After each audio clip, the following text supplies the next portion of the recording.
Hello and welcome to Just a Girl and Her Firefighter. I'm Kristi Hilmer, your host. Grab your favorite drink, whether it's coffee, fizz, or maybe something else, and let's dive into the wild, wonderful world of first responder life. We are here to swap stories, share laughs, and tackle those "did that just really happen?" moments. Whether you're a seasoned pro or just figuring this all out, this is the place for you. So kick back, get comfy, and let's have some fun.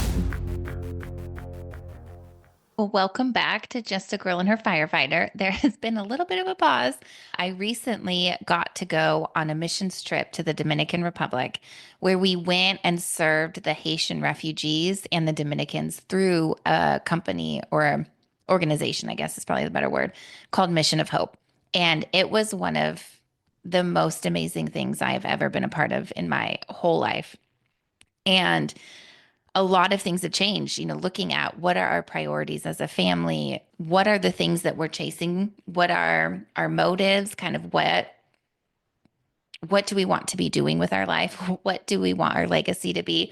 Different things. I got to take my oldest daughter, which you'll hear about a little bit in this podcast. And in that, some really cool things have come. One of them is continuing in my network marketing business and branding in that area.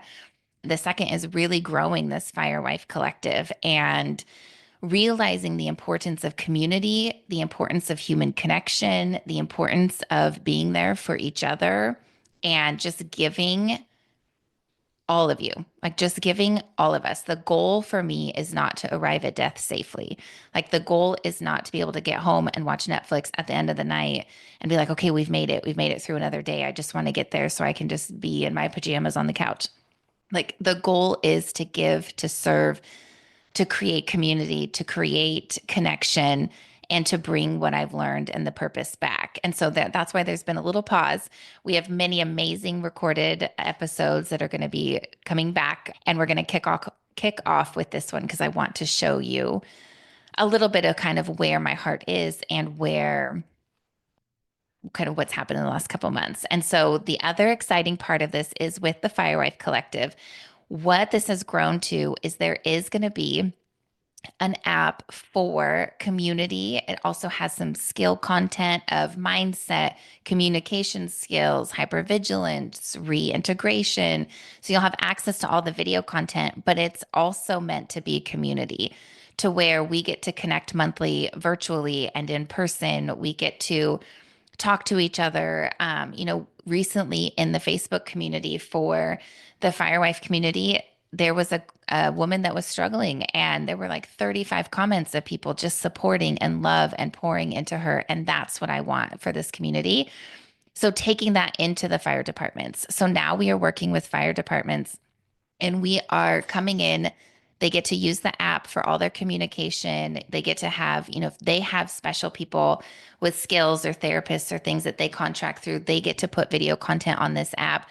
It's easy access, wonderful community. But the second part is creating the community and the culture within the families, kind of being that bridge between the firefighter, the department, and the families, so that one does not become the enemy. Because oftentimes the fire department can be the enemy, or then the firefighter's the enemy, or then the family's the enemy. And really it's how come we can't all three work together very well and support all of the different things. So that's going to be what the Firewife Collective focuses on, is bringing that community, bringing that connection, and working with people so that we can just be there for each other, like I saw in the Dominican. And so that's what this episode is about. It's with my friend Miranda, and she is going to be sharing a little bit more about Mission of Hope because it's how I heard about it and it's how I got to go and experience it. And I would love for us, if any of you are interested in going, come with me. I'll be going many different times, and it will be a really exciting thing to go see, and bring your kids and let them see, and bring your husbands. They have medical, we could do medical, we could do all the things. So I look forward to seeing how this has impacted each of you, and I can't wait. Today, I'm so excited. We get to do something very different that is not fire related at all, but you really can kind of tie it in because people in first responder worlds understand sacrifice, calling, purpose, mission, all of that. And so today we get to have my friend Miranda on, who is just a fierce, fierce human. And we are in the same network marketing company. And so I've known of her, but I got to recently meet her at a mission trip where we went to the Dominican Republic to serve the Haitian refugees with Mission of Hope. So I asked if she would just introduce herself, tell us about her story, but also just share what is now just such a big part of my life and my heart and my mission with everybody here. Yes, of course. I'm glad to be on, Kristi. Thank you. And so you wanted to tell me exactly what you're going to share again. I was trying to figure out how to see you on the screen. You and I Oh, weren't very tech savvy, but we're getting it done. we are not. This is my computer didn't want to turn on this morning, and then this is, you know, a thing. Just introduce yourself first. Okay. Who are Well, you? All your families, all the okay, things. awesome. Well, I'm Miranda Burcham, and I am a mama to five kids. I can't even call them kids anymore, though, because my oldest Mhm. son is getting married in just a few weeks, and I have one son getting married, and then I have a daughter that's 20, and then three more sons, 17, and twin boys that are 12. Been married to my college sweetheart for almost 24 years. I live in Oklahoma, and I've been doing network marketing for nearly over I guess 21 years, and That's it's exciting. a blessing. And I know today we're going to be talking about Mission of Hope and some of the work Mhm. we've done there since 2011. So it's been a blast and a blessing. 14 years now, and so fun to have you there this summer too. It was amazing, completely life-changing. Like I just loved it. So how did you get started with Mission of Hope? Like tell us that story. And I think you should also tell us the funny part of that story. Yeah, well, I have always wanted to go on missions. I've always wanted to make a difference in the world. And I know you can do Yeah. that right where you are because your mission field is right where your feet are planted, right? But you can go on mission trips too, and those are really awesome. But I was a college basketball player at the University of Oklahoma, and my coach emailed all the alumni back in 2011 and said, "Hey, we're going to take the team, the current team there, the basketball players, men and women, and we want some alumni to come." And right away, I was like, "I'm in. I want to go." And they're like, "It's to Haiti."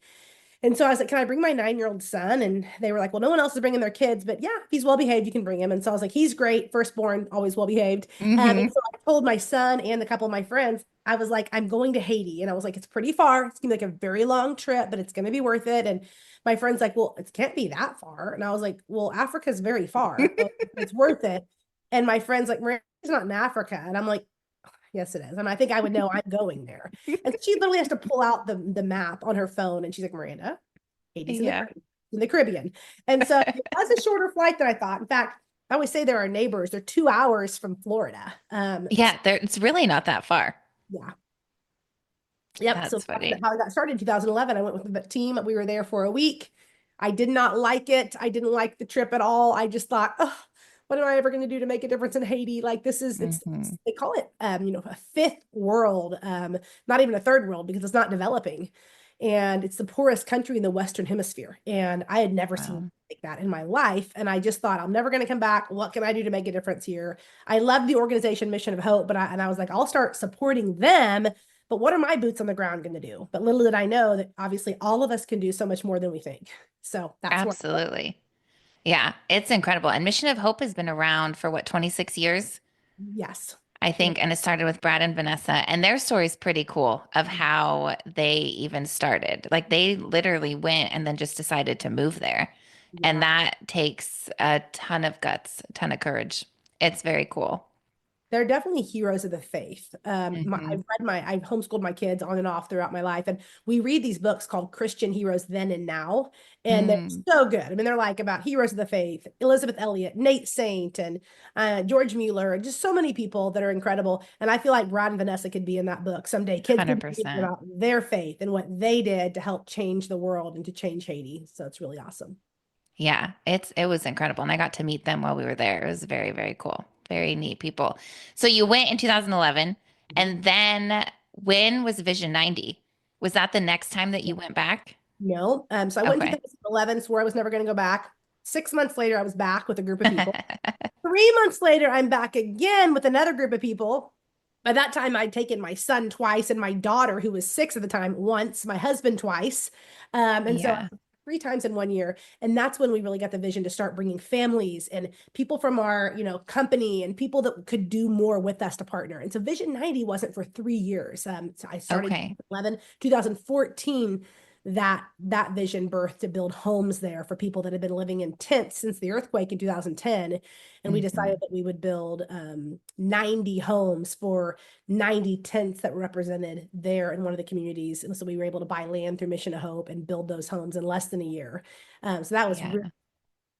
Yeah, that I was brand new into the company at that point. And so that was the like one of my first exposures. And it was really, really cool to see like this is the heart, this is the service. And to have I had such a small, small role in that one. So when then this trip launched and we were doing the race to 11 million meals, which I'll have you share about that too, it was like I can go. Like we can go now. And I got to take my daughter and it was just such a cool experience. So tell them about what Race to 11 Million Meals is. And then we're probably going to have another project. I don't know what our next project is. who knows? And so between that time, we have had a lot of Yes. projects and just a lot of child sponsorship. Kids in Haiti, there's no free school. And so if they go Right. to school, they're very fortunate. Their parents have to pay, and it's a very big struggle. But there's no free school meals, there's no lunches, there's in fact not a lot of eating that's going on in Haiti, is what I've learned over the years. But so the schools that were sponsored with meals, like the kids were able to not fall asleep in class, pay attention, Hmm. retain information. And so we went on a mission for several years to help fund a lot of schools in Haiti. I can't remember the statistic, but we have gone from very few schools being funded to a lot being funded through like not just our efforts, but many people's efforts. But that was a really Hmm. fun child sponsorship thing we did. But we always say, like, I don't want to talk about what we did, like the good old days, what we used to do. And in the area, right? Business, Right. fitness, or parenting. Like, well, I used to do this with my kids. Like, what are you doing now? And so same thing, we knew God would do a new thing. He always is. And so last year, when we went to, I guess it was last June. So you came with us just recently. I was thinking you came in the summer, but you came just Yes. recent trip. But last summer, we can't even go to Haiti anymore. Yeah. Mission Hope has had to move. They still do mission work there, but it's all through their local staff because North Americans can't even travel to Haiti right now because of the danger. And so we now do it in Dominican Republic. That's where we go and do our mission stuff. And so I was in the Dominican Republic and we were getting updates on Haiti and basically how the gangs have taken over so much of the country that even if people have money, which is rare anyway, they can't Hmm. access food. And so they were talking about the number one need isn't child sponsorship anymore or feeding kids at lunch or building homes. They're literally in just rescue mode. Like, let's Hmm. see if we can keep people alive. And so basic food.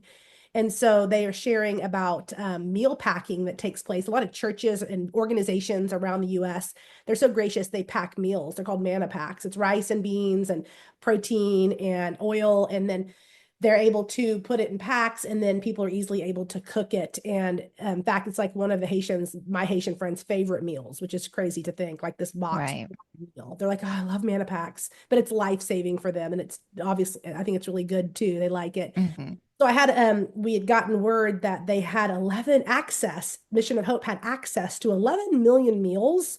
People are starving in Haiti, and in America, in warehouses, there's 11 million meals already been packed, waiting to take to wherever to feed people.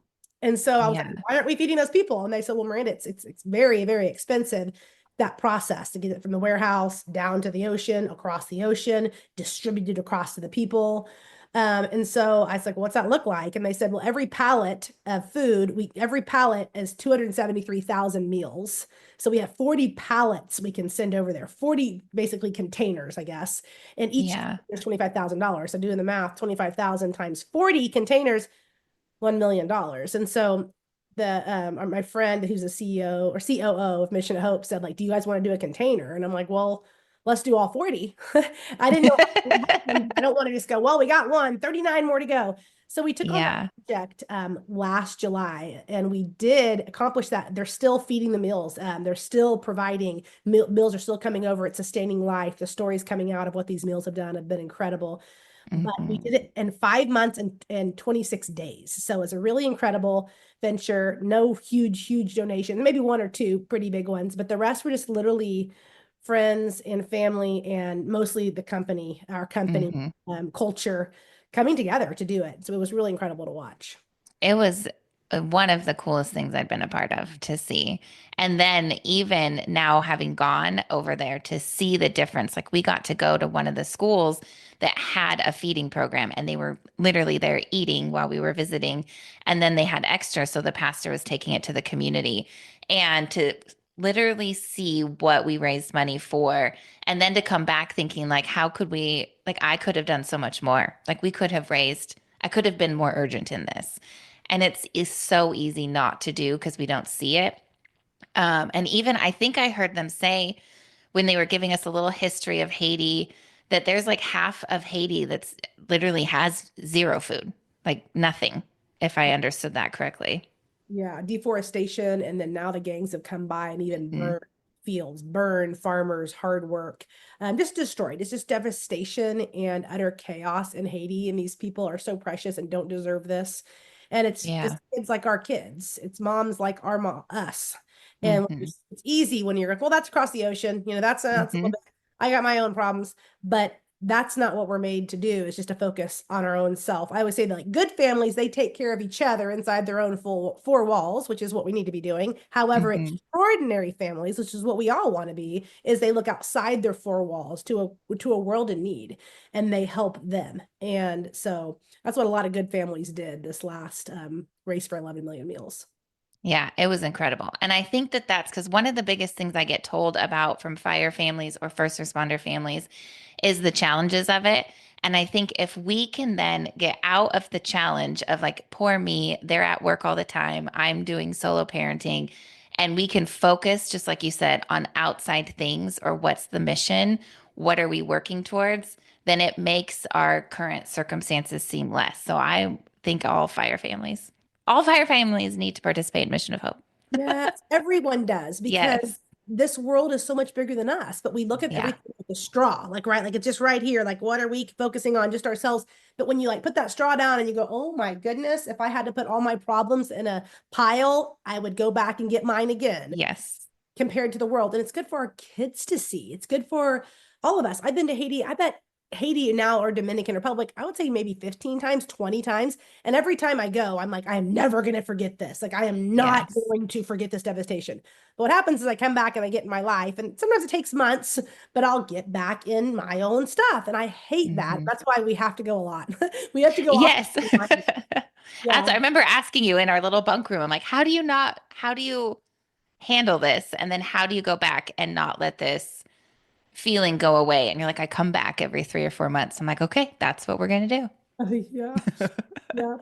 is come back. And it was very cool to take my 14-year-old and to have her experience it and see something so different for her to realize life doesn't revolve around her. Like we all need that reminder. Um, but I think the biggest thing that impacted her was that her help made such a big difference with not a ton. It's like, oh, I can make a difference here, and I don't need so much to be a certain age or to have this amount of money or of these different things. Like a little bit can go a long way, and a lot of us working can go towards it. So, Absolutely. Two things, there's the quote that says, I'm one, but I'm only one. I yeah. can't do everything, but I can do something, and I'm not going to refuse to do the something that I can do. And we need to remember, Hmm. because I think sometimes people go, I don't have $1 million to give. Well, do you have 27 cents? I think like that's what the meal costs, one little meal. Can you Right. save your dimes? Can you save your pennies? Can you not go out to eat one week a month, or one day a month and give that money? I mean, there's so many things we can do. And besides money, when you go, like your daughter saw, it Hmm. changes you. Like I always say, giving changes the situation. We send a check when we get online and we donate to Mission Hope or other organizations, it changes that organization. But when you go, it changes you. Hmm. And 100%. when you get changed, everything begins to change. So it's so important not just to give the check. That's important too. We need that. Mission Yes. that. But going is it can sustain and change and create whys for your life and for your business that have eyes. And when your why begins to get eyes, things can change in your life and purpose begins to form. And then hope begins to sprout. And nothing ever was accomplished ever without hope. And so that's what Mission Hope does for me. It gives me hope of that I can make a difference in this world. Absolutely. And it's very true. It's one of the things that I came back and it was like, now I know why I exist. It's like, this is to help these people, but it's to bring human connection. I was so impressed with how connected they were. Like, they were in these dire circumstances and they would just share everything they had. You'd bring it, they'd come in, you'd sit on a chair. They were like cleaning everything, offering coffee if they had it, and then just that true, authentic connection. There was no pretending, no mask, no faking it.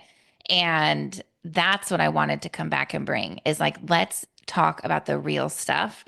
And that's the whole point of this podcast in general, was to talk about real stuff with fire families. But it's like, let's talk about real things with real people always, and the connection that we can have. And then coming back and like, well, now we have to make a lot of money. Right. So I Right. can keep coming back. These things. And people say like, well, money is not everything. And you're right, money is not everything. However, if you don't think it's important, that you probably haven't given enough of it away. Because when you Hmm. start giving money away and you see what money can do to change families forever, you're like, okay, Hmm. I need to make more money. I think I need to step up my game. I think I'm going to stop being maybe so apathetic in my life. And that's what it's done for me. Every time I come back, I want to grow my business more because I know that Hmm. grows my influence more and it grows my reach more. And that gets me excited. Absolutely. 100%. Very cool. Yeah, there was this one story that I'll share. Her name was Maudlin, and she's my favorite little lady. She's in my screensaver on my phone. My husband came back and he was like, I've been replaced. I'm like, yes, you've been replaced. I need to see her face every day. I see you already. But she lived in this place called, they call it like Trash River, I think, right? Mhm. Because it's so low that the rainy season comes and floods, and it goes to like their roofs, I think is what the pastor was saying. And it's like sewer water, and it's not even just clean water. And so we went and we visited her and we were talking, and she said, I just asked, just basic questions. And it comes to find out that she had lost both of her twin baby girls. And one of them, they were a year old. One passed away in October and one passed away in November. And it was from preventable things. And so I had many thoughts. Like, one, just the devastation as a mom. Like, I can't even imagine what that would be like. And the second thought I had is, if we had brought water sooner, would that have changed? Like, would that have changed something, that they could still be alive? And it's something I will never, ever forget. And I just held her and she's just crying and I'm crying. And then her friend was there, who she literally had bullets in her legs still from running from the gangs in Haiti. And she was asked the interpreter, she said, why are they crying? Like, I don't understand. And the interpreter just shared, and she said, they can feel your pain. And it was to see kind of that was not normal for them. Um, Kind of maybe empathy, because they can't have it. Like, they have to survive. And they're all in these terrible, terrible circumstances. And it was just a moment I'll never forget. And then the second part of it, and then we prayed with her. And then my background's nursing. So I just asked her physical questions. I'm like, how's your body? And she was describing panic attacks and anxiety and nightmares and heart racing. And so we got to talk about, different scriptures that helped with peace and different things like that. And the one thing she wanted, and I don't remember how we got to this conversation, but the one thing she wanted was a Bible in Creole, which was their native language. And so I had just mentioned to one of the Mission of Hope people, Kiki, the next day. And I just said, hey, can I leave money for a Bible? Like, can we do that? And he went, I think he drove like an hour away, I'm sure, somewhere on a little moped. And he found a Creole Bible and brought it back so that I could give it to her the next day. And Mm. so it just showed me the level of care that Mission of Hope has, but also the urgency. Like, why do we have to wait? In my mind, I was like, well, we can wait. They can get it next week. And it was just a very cool life lesson in that regard, too. So we got to give it to her the next day, and that's what's my screensaver. And she was just so overjoyed. And like, her smile was so different. And she described it feels like a weapon, because I think maybe their original religion is voodoo, that it just feels like such a protection. Mhm. Yeah. Um, but yeah, and that's one story of so many that people had that was there. And yeah, I can't wait to go back. I tell people, I'm like, a piece of my soul was left there. Yes. Yes.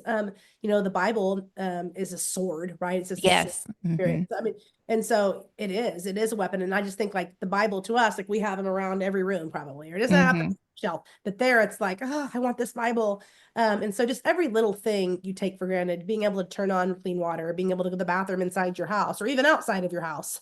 A lot of times there's no bathroom outside either. They have to just create one, or having a refrigerator, having something in your refrigerator, your kids being able to go to school, finding a job, not having to run because you're afraid somebody's going to take you back to Haiti because, you're not supposed to be there or whatever. I mean, just every little thing. Like we have so much freedom here, but we let every little thing just hold us back or get overwhelmed. And I get it. I'm not trying to just downplay anybody's issues. However, when you see other people, it helps make your problems a lot smaller. And you're like, I think I'll be okay. I think I'll be okay. I can figure this out. Yeah. It's not life and death at this moment. Yeah. Absolutely. Well, there's going to be many more trips, so we can advertise that. Come with us. Yes, my family this summer is going to Dominican Republic. Yes, that's right. He's getting married, but my other 4 children, my husband and I, and my 2 dogs, we are heading out the end of May and we'll be back in August. We are going to be serving as the intern parents coordinators. There's going to be many interns there that spend their summers, they're in college or outside of high school, and go out with the teams and help and minister. And so we will help get to disciple them. And also we'll go out, we'll be with teams. We're excited to play a small role with Mission Hope this summer. So it's exciting. And I'm grateful that my business has allowed us to be able to pack up and go like this. We did that a few years ago in Haiti with Mission Hope. And so we're excited to go back, and hopefully I'll see a lot of you guys come visit us and be there. Yeah, that's the plan. I think end of June is the plan when we're going to go. So it'll be very exciting. I've got to go see my people. Yes. Absolutely. Well, thank you. So I'll put and then also if somebody wants to donate or get involved and they can't go on the trip, what's the best way? I mean, definitely missionofhopehaiti.com, MOH Haiti, HAITI.com. And then also follow on Instagram, Hope Go, Mission of Hope Caribbean. They're known by a lot of different, they have several different Instagrams, but I think just following, being in the know, becoming a partner, giving a one-time donation, all of that, their reach is so big. They do so much in Haiti. They're actually one of very few organizations even still working in Haiti because of the danger. And so it's exciting to get to partner with this amazing organization. Absolutely. Yeah, for sure. I told them they can't get rid of me. Yeah. Right. I'm like, you're stuck now. Very cool. Okay. Well, I'll put all of that in here too, so that people have access to that. But thank you for sharing a little bit more about Mission of Hope, who they are, what we all did, all of that different things. And hopefully we get lots of people go. Yes, absolutely. Whether you want to do construction projects or you want to be a part of a medical team, if you love evangelism, if you love just loving on kids, playing with kids, ministering to moms. I mean, there's so many different roles. People always go like, what do you exactly do there? Well, it depends on what you want to do, but oftentimes it's not like the US where people have to be announced and 3 days in advance notice to come to somebody's house. You just walk door to door. If they have a door, their door's open, sitting outside, and you just start conversations. You have interpreters and you get to know people, you love on people, and they love back on you, which is amazing when they have nothing and they're trying to pull up their bucket and turn it over so you can sit down, and they're making sure you're not too overheated. I mean, just it's incredible. And they really show us how to treat people. So it's a great. Yeah, absolutely.